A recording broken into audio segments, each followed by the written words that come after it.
Cole Palmer hasn't been with Chelsea long, yet he's already untouchable and indispensable. His addition to the club has already resulted in an increase in goals and the results at the club. The narrative around Palmer drastically changed only a few months after the transfer. People question why he would leave a treble-winning squad to join a team that has struggled since Antonio Conte's departure in 2018. Perhaps the last time they were a cohesive team, a competitive team. Palmer is not just an ordinary player. He has been the driving force that has helped Chelsea revitalize their attack. Palmer, for example, already has more assists than Joao Felix managed in his 6-month loan spell at Chelsea. That number is only one, but demonstrates the differing styles and immediate effect that Palmer has had. Palmer was supposed to do this exact same thing at Manchester City last season. This was supposed to be his shining moment. I say this because Manchester City allowed Gabriel Jesus and Raheem Sterling to leave last season without replacing them. Many outside observers remarked that this left Palmer as one of two alternatives for the wide forward positions.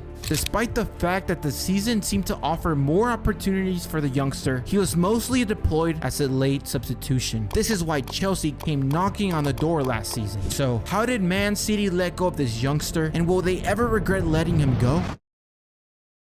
Okay, once again, before anything, if you want to subscribe, you'd be participating in a free $10 gift card giveaway when I reach 1,000 subscribers. At the moment of this recording, I believe I have 940 subscribers. So I'm just 60 away from 1,000 subscribers. So if you want to be in it, subscribe, and maybe, just maybe, you could be one of those lucky winners. Okay, let's get back into the video.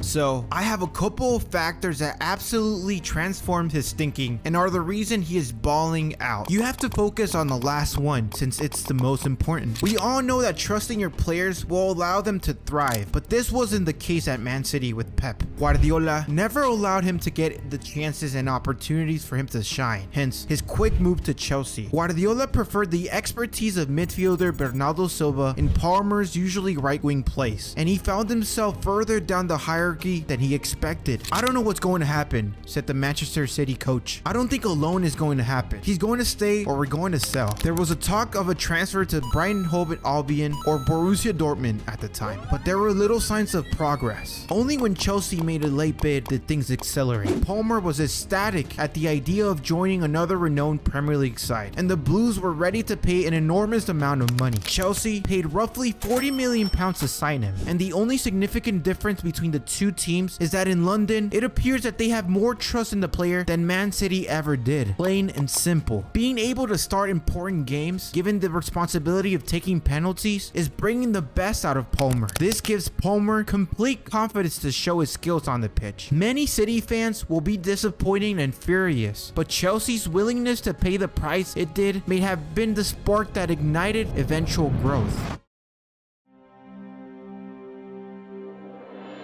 In this last section, we dig into the specific qualities Palmer brings to the team, capturing the spirit of his brilliance at Chelsea. Palmer was initially hired to fill in that number 10 role after Nkunku and Chouameka's seasons were interrupted by injury, but he has since shown to be much more than purely an attacking midfielder. Palmer is just as much as a right winger as a shadow striker, a false 9 player in the hole. It allows him to drift into places all over the field, regardless of the starting position, while simultaneously serving as an active presser when the ball is lost. Chelsea has seen him play from the right, in the center, and as a type of striker in the past month, but the role on the right looks to suit him best, in my opinion. His acceleration and speed when shifting his position or direction frequently catch opponents off guard, making him extremely threatening in one-on-one situations for fullbacks. This critical quality, as well as his shooting style, distinguishes him from other Chelsea players at this point in time. Palmer's shot technique is exquisite. The positioning of his shoulders, arms, and pivot foot is consistently good, allowing him to generate reliable power and placement, whether striking the ball with his laces or his instep. Some of his most remarkable senior goals have come with the former, most notably against Arsenal in the Community Shield when he curled the ball into the far corner. Such an amazing goal. So now, many questions have arisen about his relative inexperience, but I have a question.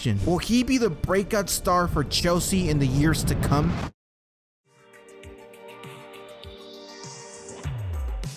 Okay, so my final thoughts about Cole Palmer is that I think he'd be a really great addition to Chelsea. I know it's only been a few weeks, but he's already shown the levels that he can provide for Chelsea. Under pressure, he seems like a super experienced guy. And sorry for that spitting, but he is super experienced compared to his age. I believe he's only around early 20s. So taking that penalty in front of his old club and not phasing in that moment just completely changed my perspective about him. I see so much great potential in him as a great attacker for the years to come at Chelsea. Also, he's already been called up to the national team, so it seems like he's doing a great job by getting noticed by Southgate, if that makes sense. Southgate usually doesn't tend to call up new players, so Cole Palmer getting called up to the national team is a great surprise for me, and I guess for a lot of people as well. This Chelsea squad at the moment is looking scarier than ever. I think week by week they've been getting better, even though the spot at the table is not showing a lot of their good results. So in terms of my opinion of Cole Palmer, that's essentially pretty much it. Thank you guys so much for watching. You guys are amazing, and don't forget to subscribe to be in that gift card giveaway. I'll catch you guys on the next one. Peace out.